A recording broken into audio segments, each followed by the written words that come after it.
L'idée, en fait, c'est de pouvoir amener nos patients dans un état de sécurité à l'intérieur de leur corps. Sécurité avec soi-même, sécurité dans la relation avec l'autre. Et pour ce faire, ça suppose effectivement de pouvoir harmoniser notre système nerveux autonome.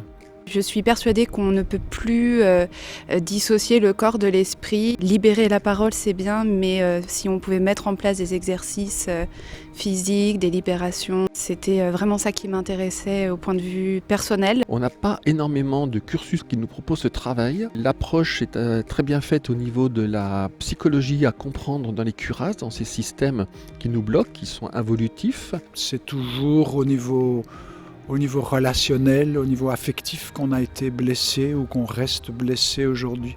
Et c'est vrai que suite à ça, on a mis en place toute une série de mécanismes de défense, de mécanismes de protection, des comportements qui vont nous permettre soit d'éviter l'autre, soit de l'agresser. Et ces mécanismes ne sont pas juste des mécanismes psychiques, ils sont inscrits profondément dans le corps aussi. J'aime bien son approche de l'être humain comme un tout. Et pas juste comme un morceau, je suis pédicure podologue, je vais lui soigner le pied et je vais m'arrêter là. Les gens sont intéressés parce que c'est quelque chose qui parle à tout le monde. J'essaie de rendre les choses simples à partir de notions neuroscientifiques, à partir d'une connaissance du fonctionnement de notre système nerveux autonome. Beaucoup de pratiques et du coup beaucoup d'approches par soi-même, par la libération de soi. J'ai déjà quelques idées pour certains de mes patients. C'est la conjonction entre le mental et l'esprit.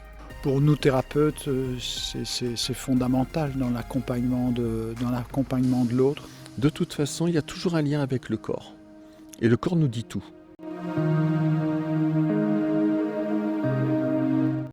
J'ai envie de dire à n'importe quel thérapeute, et même au-delà de ça, à toute personne qui a envie d'être à l'aise dans la relation à l'autre.